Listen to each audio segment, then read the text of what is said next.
Hey, what's up, everybody? BDF44 coming at you with another video. All right, so since I was talking about the Tasha K thing and spent so many hours watching it yesterday, figured I'd just weigh in and kind of conclude my thoughts because she just came out with her statement in regards to her case and the outcome, and she just basically said that it was a, more or less, everybody's.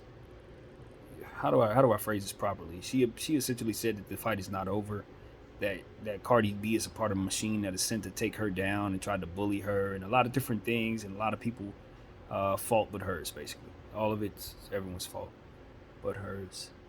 And see, the thing is, that's why it was so important for me to watch those videos myself and take them in with my own mindset because, you know, if you're not an independent thinker and you just support people just to be supporting them and you love them because they make you feel good when you watch them, that kind of thing, then you will follow them off the cliff that she's trying to get her followers to follow her off of. See, this is what I was talking about in the last video about this conversation. Self-loathing is serious, man. Because what she's doing is essentially saying, I didn't learn my lesson. I didn't take my lumps. I'm not taking accountability, so please continue to hate me. That's what I took from it. Now, granted, there's a simultaneous situation going on there because she also knows what can get her views. And that same self-loathing is what draws so many people toward her. And I know that. That same vitriol and bad energy that she put out and she attacked others with is the same energy that a lot of people are attracted to. Evil is drawn to evil.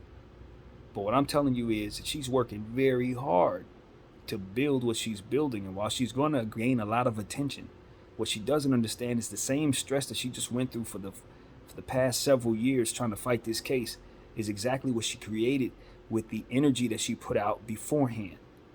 That energy is, in fact, something that wants to destroy her. Now, whether she realizes it or not is not necessarily in play. The point is that it's obvious to all outlookers that who are independent in their thinking and not just following just to be following because they feel good. You can clearly see the signs that there's something very wrong with this person. You know, that's why we got to be very careful who we put our minds and our hearts into, who we follow. Because I'll be the first person to tell you, you follow me and my moves, I don't have it all together.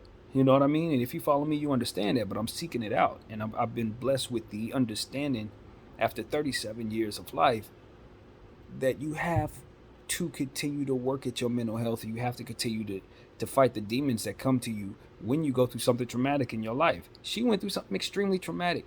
And whatever it was, I'm willing to bet it messed with her psyche in such a way that made her feel like she needs to punish herself for allowing it to happen.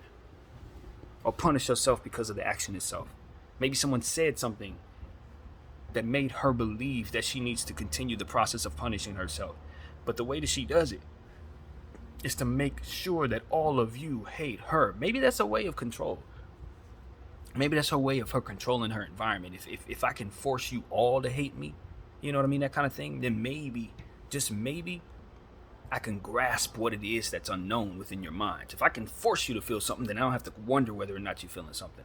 It's sort of like I used to do with certain things in regards to failure. It was like I used to initiate my own failure so that I can have some control over the circumstances, rather than be confused or rather surprised by whatever the outcome would be. I can't pretend to get into somebody's mind, obviously, but what I can tell you is the signs, and what I've taken from my experiences in life and watching myself and watching others as they go through their process. And what I can absolutely take from Tasha K is that she is not yet aware of just how much she appears to hate herself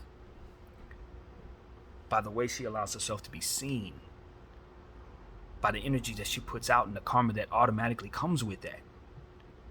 You know, it's so much anger, and she doesn't realize that she causes it. So what she's gonna do, this is like watching somebody running into a brick wall. Like, you know what they're gonna do. They don't, but you can clearly see that right there. You're speeding toward a brick wall. You're gonna run straight into it, and it's one of those situations where it's like, yes, you're going to get all the views and their support because there are people who are going to follow you because they don't have a brain of their own, or they're attracted to that energy, or they just, like I said, you make them feel good, so that's all they can, that's as far as their minds can take them. But like, that's not what's going to help her. We're all going to watch her hit that wall. See, the Cardi situation, that was supposed to be a warning. You're supposed to heed that, absorb that, heal, come back and say, I've grown. She didn't allow herself to go through that process because she immediately went back to the same energy that caused her to find herself in that situation in the first place. Let me be attacking, let me be hateful, let me not hold myself accountable, and most importantly, may I never look inward. It's your fault, the machine's fault, their fault, them fault, his fault, they fault, everybody's fault. God's on my side because I'm me. Wrong. We all have a balance in regards to that type of thing, and I'm telling you, your karma coming for you just like it's coming for me.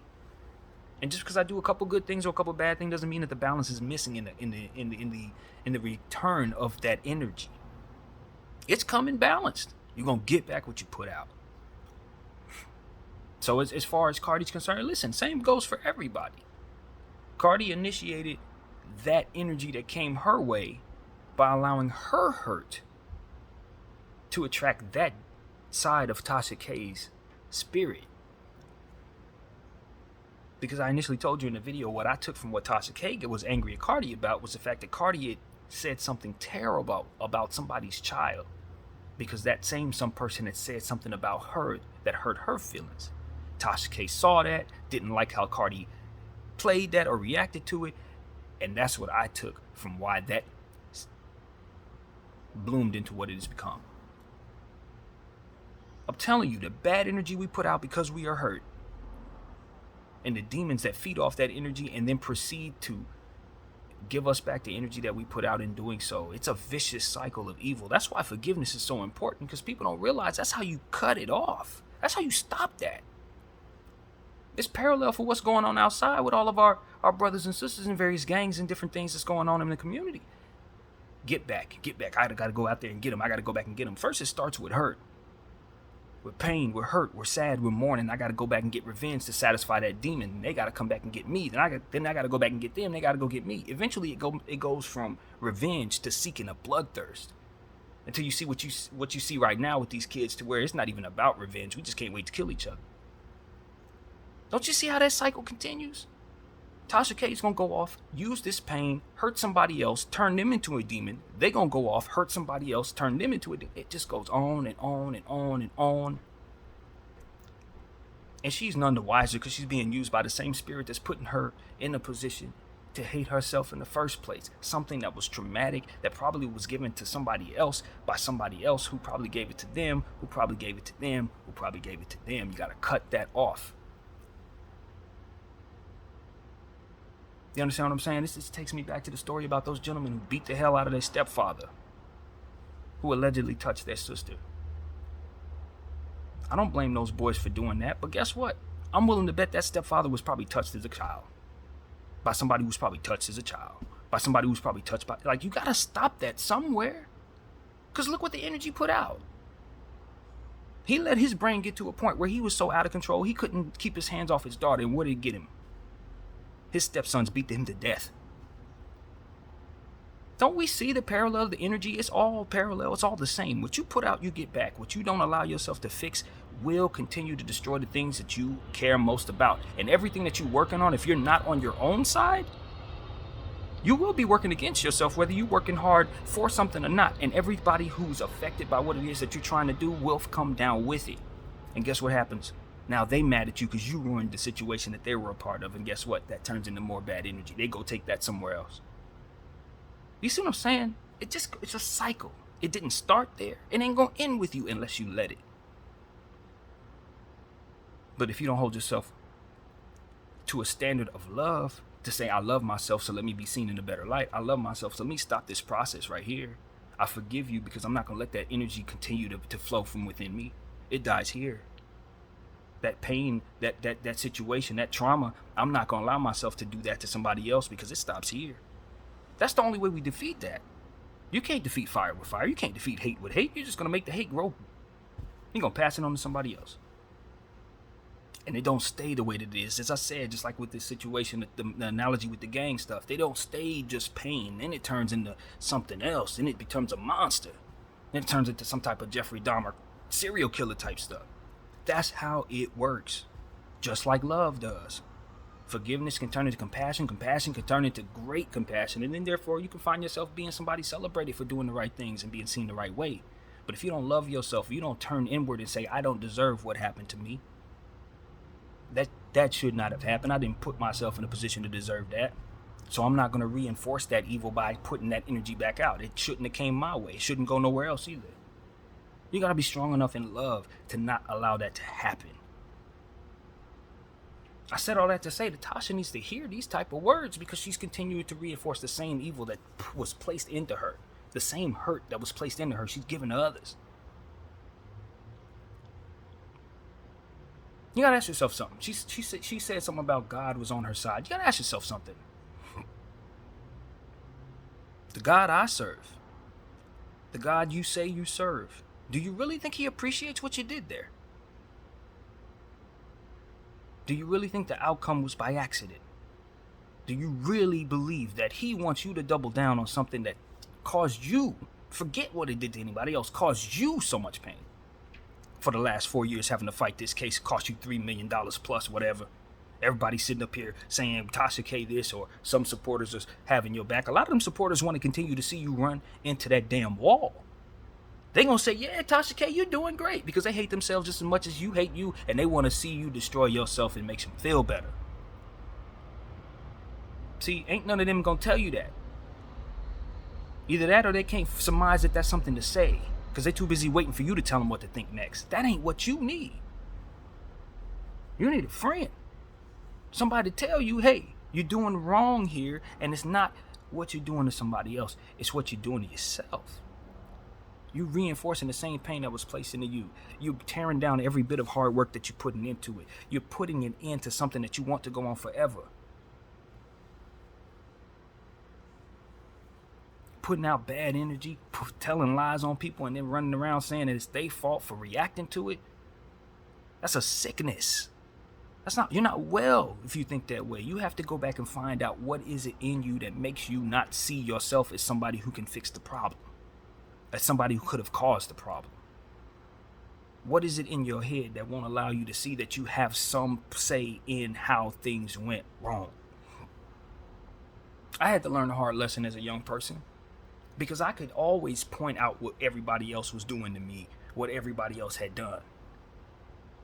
But someone had to disarm me of all of that and say to me clearly, hey, all of that can be true, but you had some play in it too, and that deserves some conversation, does it not? When you're holding others accountable, do you skip one person at random just because? No, you're going to hold that person accountable too in their process. So why would you exclude yourself? And see, a smart person knows better than to do that, but see, your self-hatred will mask that aspect of your thinking to make you see yourself as somebody who's never the problem, so you can continue to reinforce that issue, to reinforce that energy. Because if you don't have to hold yourself accountable, it doesn't have to die within you. So you got to understand, that is a spirit that wants to continue. It's greater than us. Hatred is greater than us, no different than love. It wants to survive. So it's going to mask itself in every bit of way. It will mask itself behind our ego, mask itself behind our pain, mask itself behind our greed or what have you. It's going to survive. COVID style. Let me hide over here. Let me turn into this. It's going to continue if you let it. You have to make a concerted effort to hold yourself accountable, to be looking for aspects of ways to hold yourself accountable, especially if you suffer from narcissism. Hatred loves narcissism. It can hide in narcissism all the time, because a narcissist will never allow themselves to see themselves as the issue, but you got to seek that out. Each and every human being must seek out ways to hold themselves accountable so that they don't fall victim to that ego, that narcissism, that self-loathing, that continued passing of that same bad energy that I'm continuing to tell you about. This is parallel for just about everything in the world, because energy always works the same way in different forms. And it's all the same. Either you're going to hold yourself accountable, look for ways to hold yourself accountable, to find balance in holding others accountable so you don't beat yourself up in holding yourself accountable. That's very important. Find balance. Yeah, they did some stuff too. It wasn't just you. Because see, that's what the subconscious will do. It will mask all of that, and then in itself will really be holding yourself accountable secretly and beating yourself up for not. It's a vicious cycle. I'm telling you, I know it. I know it well. Because you got to dig deep. And most importantly, you have to submit yourself to something greater than yourself so that you can surmise that something is greater than yourself. Because in this situation, as I've just described, it is. It's trying to survive. That hatred wants to pass into somebody else. And there are allies to that who will support you, who will be yes men and yes women, who will want to be allies to help keep that evil within you alive. It runs deep, very deep. And sometimes a psychologist or somebody like that, they ain't gonna be able to tell you that. Your preacher gonna ask you for money and all that. He gonna read you a Bible verse. He ain't gonna be able to tell you all that. You gotta dig deep in your mind to find this. You gotta meditate in order to come to these conclusions that I have here.